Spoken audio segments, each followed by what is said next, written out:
Bonjour et bienvenue à cette présentation Les étapes clés pour réussir la gestion de vos arrêts de travail en DSN.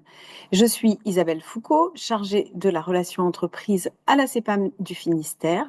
Nous allons vous détailler aujourd'hui la possibilité d'adresser vos signalements d'arrêt de travail via la DSN pour un paiement rapide et fiable. Cette séquence va durer moins de 10 minutes. L'objectif de cette vidéo est de vous présenter comment gérer vos arrêts de travail en DSN grâce au signalement d'événements. L'avantage, c'est que vous n'avez plus d'attestation de salaire à remplir. On reprend d'abord rapidement les principes de la DSN. D'un côté, vous avez la DSN mensuelle, obligatoire, qui nous fait parvenir automatiquement chaque mois les informations issues de la paye.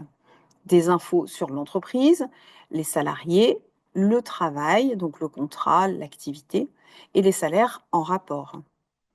De l'autre côté, le signalement d'événements très pratiques.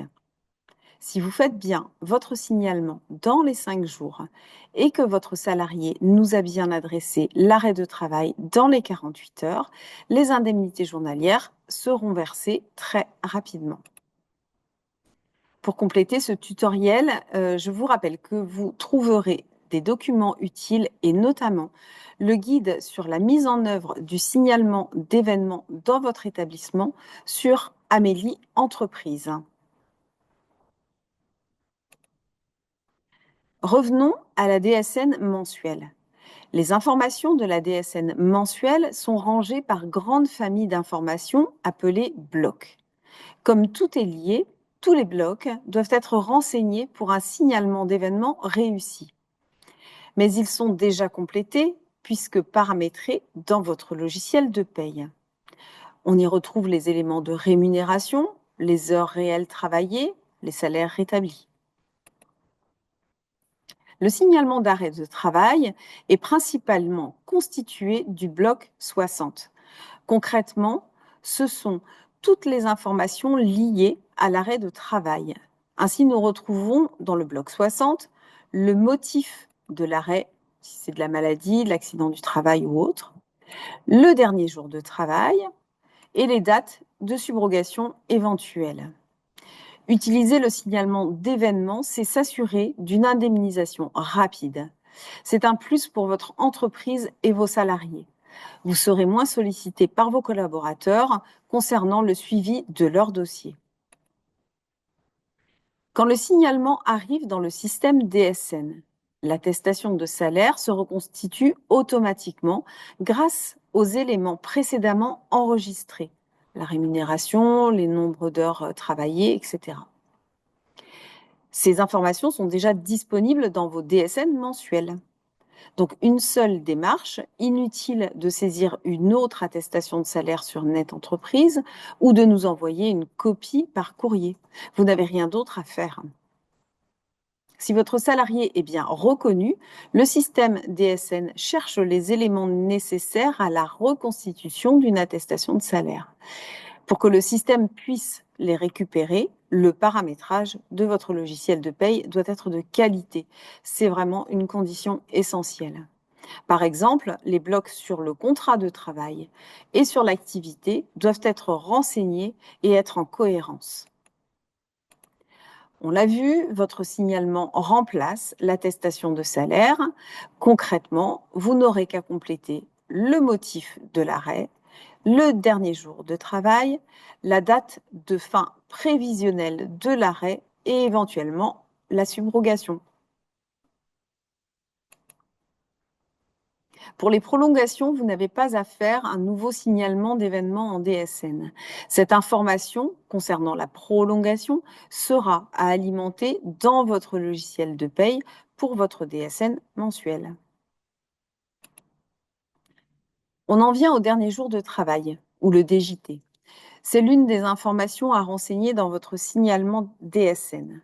Le DJT correspond pratiquement toujours à la veille de l'arrêt, y compris quand ça tombe un dimanche.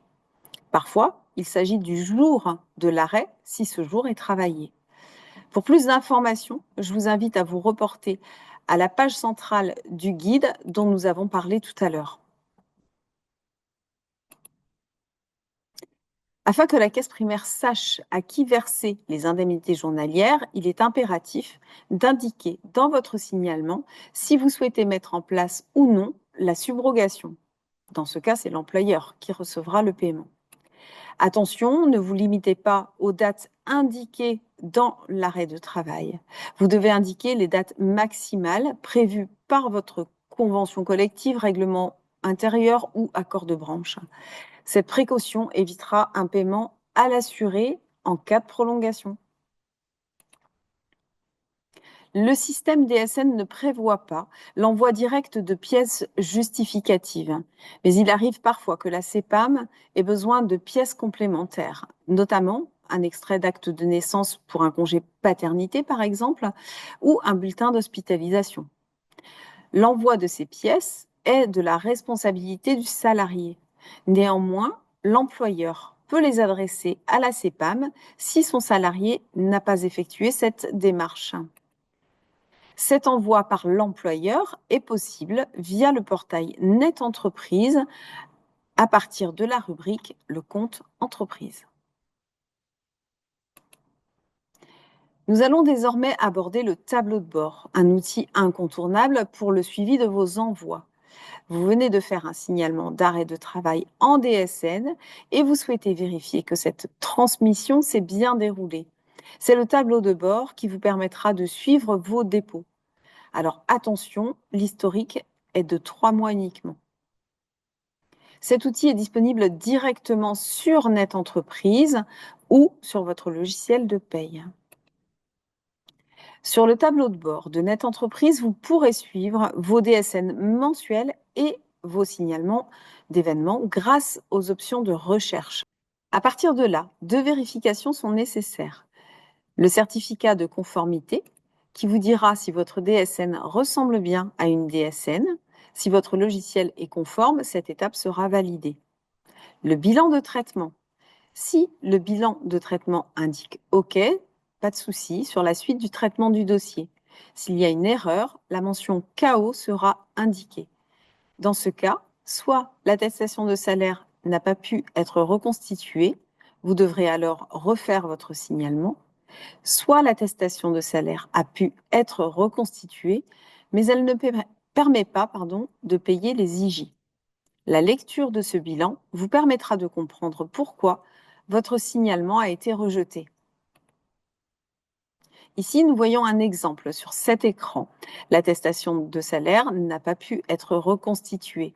Vous aurez un message dans le bilan de traitement, donc le lien accéder au bilan de traitement se trouvant face à la mention organisme d'assurance maladie. On le voit juste en dessous, ici à l'écran. Donc, ici, les salaires sont erronés. On vous demande donc d'indiquer des salaires rétablis. Petite précision, donc le profil administrateur du compte Net Entreprise a accès au dépôt de l'ensemble des déclarants de l'entreprise et le profil déclarant n'aura accès qu'à ses propres dépôts. Pour conclure, reprenons les étapes clés pour réussir. Vos DSN mensuels doivent être le reflet exact de la situation de votre entreprise. Vos signalements d'arrêt de travail sont à effectuer dans les 5 jours.